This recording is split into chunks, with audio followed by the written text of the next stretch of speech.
वंदे पुरुषोत्तमम।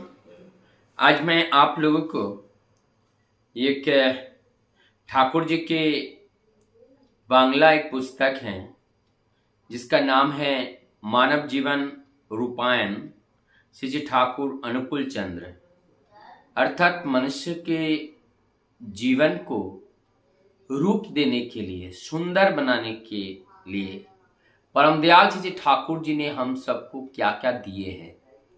और इस ग्रंथ को की रचना की है वो है डॉक्टर दुर्गा शंकर मुखोपाध्याय। ठाकुर जी के एक अनन्य भक्त थे और इन्होंने ठाकुर जी को जिस रूप में समझे उस बात को इसके अंदर रखे हैं। और इसमें जो एक मूलभूत बातें जो मैं आज इसमें से आप लोगों तक पहुंचाने के लिए मैं प्रयास कर रहा हूं, और वो है सभी धर्म और ग्रंथ, जितने भी धर्म ग्रंथ हैं, सारे धर्म ग्रंथ की सार तत्व क्या है। सभी धर्म ग्रंथ की सार तत्व क्या है। अगर सभी धर्म ग्रंथ कहे, सभी इसलिए कहा गया कि साधारणतः लोग संप्रदाय को धर्म समझते हैं, तो यहां पर धर्म की जितनी व्याख्याएं हैं वो सारे मिलाकर, तो उसी को हमने यहां सभी धर्म ग्रंथ के बारे में बताया गया। अब यहां एक एक करके हम देखेंगे कि यहां पर जो धर्म की बातें बताई जा रही हैं, जो फिलोसॉफी ऑफ श्री ठाकुर अनुकूल चंद्र के दिव्य जीवन में उन्होंने धर्म की व्याख्या कैसे दी। हमने पहले भी कई जगह पे हम इसका डिस्कशन किए हैं। परमदयाल श्री ठाकुर जी ने हमें बताए हैं धर्म अनेक नहीं होते हैं, धर्म एक होते हैं। और धर्म का अर्थ होता है धारण करना, और धर्म का अर्थ ही होता है जो चीज धारण करके हम बच सकते हैं और बढ़ सकते हैं, वही वास्तव में धारणीय है, और वही धारण करके बचते और बढ़ते हुए चलने के साथ साथ और लोगों को भी हम इस बचने और बढ़ने में शरीक कर पाए, इसमें शामिल कर पाए, तभी इसका वास्तविक अर्थ धर्म यहां पे सार्थक होती है। यहां पर कहा जाता है, ठाकुर जी एक बात उन्होंने बताए हैं, उन्होंने कहा कि दुर्बलता के विरुद्ध में हमें लड़ाई करना है। दुर्बलता क्यों है? सबसे पहले दुर्बलता है कि ये जो आया, जो अहंकार आया, और ये अहंकार जब से हमारी ये शरीर अस्तित्व में आया, अहंकार साथ में जुड़ जाता है। ये अहंकार को हटाना आसान नहीं होता है। तो यहां पर जो अहंकार को हमें हटा करके अहंकार से हमें बचने के लिए हम प्रभु का पथ अनुसरण करना पड़ेगा।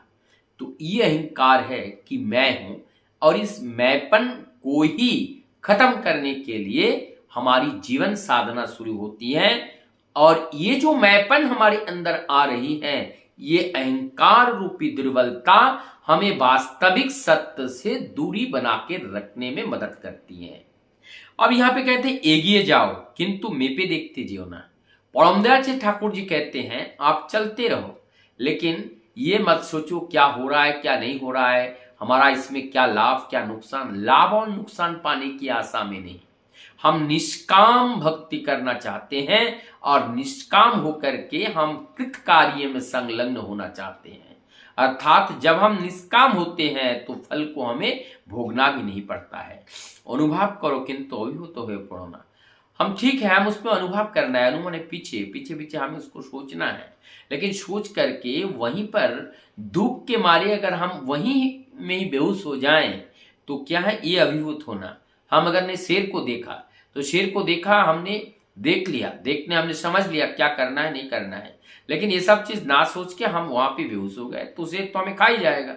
तो हमारी जीवन के उद्देश्य परिपूर्ण कैसे होगा। ठीक इसी तरह से हमारे मानव जीवन में ही हमारे उद्देश्य को लेकर के हमें चलना है, और उसी के अंदर हमें डूबना नहीं है। इस जागतिक जगत जो चमत्कारी जगत है, इसमें अगर हम डूब जाएंगे तो हम जिस उद्देश्य के लिए आए हैं वो परिपूर्ण नहीं होगा। যতপারো सेवा करो किंतु सावधान যেন सेवा नीति इच्छे ना হয়। ठाकुर जी यहाँ बोल रहे हैं कि सर्विस देना है, हमें जितना हो सके हमें ज्यादा से ज्यादा सर्विस देना है, लेकिन उसके बदले में पाने की आशा हमारे अंदर नहीं रहना चाहिए। और ऐसे आशा अगर है तब जो है हमारा ये सेवा व्यर्थ जाएगा। आगे कहते हैं अनुरोध करो किंतु हुकुम को तेजियो ना। हमें जो व्यवहार करना है लोगों से कभी कभी ऑर्डर दे करके नहीं, वहां रिस्पेक्टेबल शब्द के प्रयोग करते हुए विनम्रता के साथ उससे अनुरोध करना है, रिक्वेस्ट करना है। स्थिर प्रतिज्ञ हो गुआर होना। स्थिर प्रतिज्ञ स्थिर प्रतिज्ञ का मतलब है निरंतर हमारी लक्ष्य के को ध्यान में रखते हुए उस और अग्रसर होना, ये स्थिर प्रतिज्ञ है। लेकिन गुआर का मतलब होते हैं कि यहाँ एकदम ऐसे मत बंध जाओ कि वहां पे जाकर के एकदम हठयोगी बन जाओ और वहां पे हठ धर्मिता बन जाओ। यानी हठ धर्मिता वहां पे आती है जहां केवल अहंकार आती है और इस अहंकार से दूसरे के हृदय में चोट पहुंचता है और तब जाकर के प्रभु का कार्य में बाधा उत्पन्न होते हैं। यदि मानुष हो तो निजेर दुख के हंसो और परेर दुख के कांदो। अब इसे कहते हैं धर्म की व्याख्याएं हैं ये सब कि दूसरे के दुख में हमें दुखित होना है, दुखी होना है, लेकिन अपना अगर कोई दुख हो उसमें हमें हंसना है। अब जरा प्रैक्टिकली करके देखिए ना कि हमारी पिता हमारी माता ये हमारी जो आत्मीय परिजन जो निकट परिजन है उसका किसी का देहांत हो जाए तो क्या हम हंस सकते हैं? और दूसरे का अगर कोई देहांत हो जाए और वहां पे क्या हम रो सकते हैं?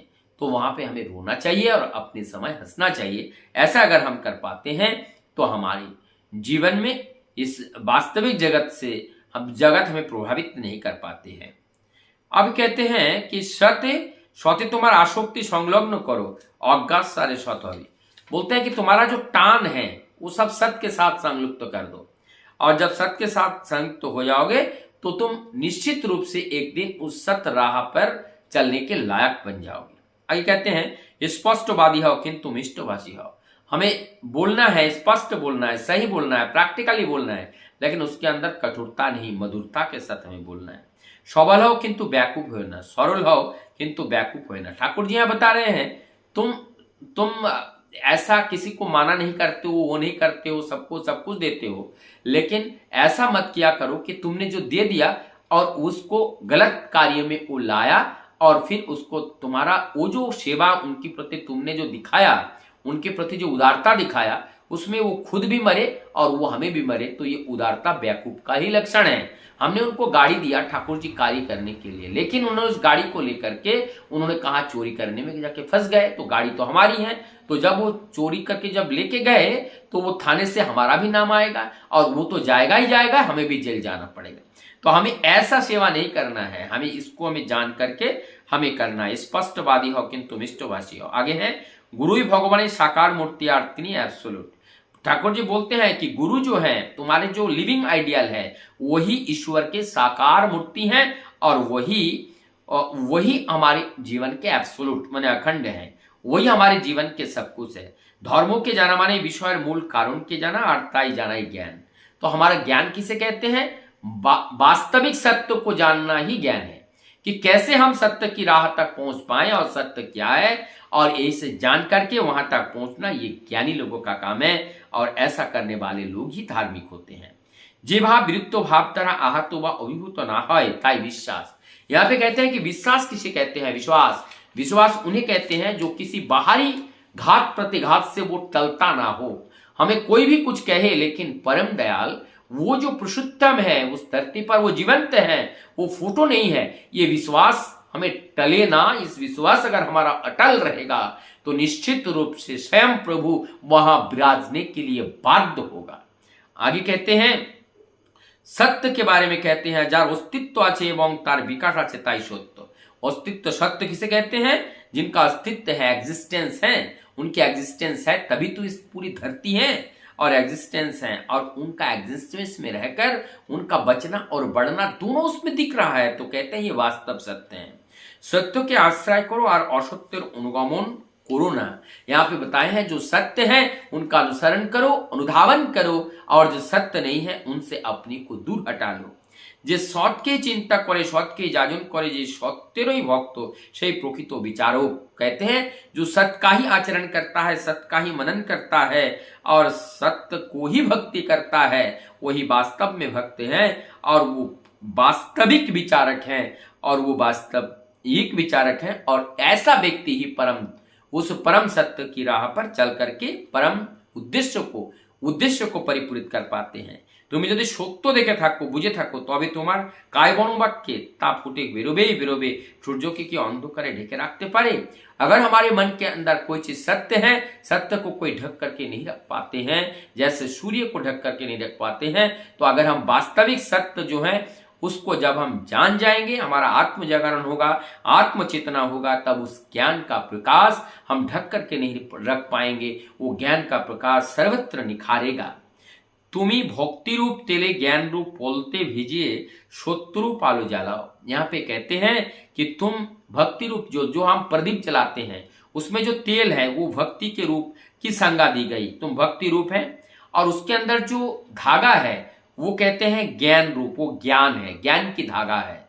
और वहां पे जो प्रकाश है वो सत्य के रूप में वो प्रकाश है।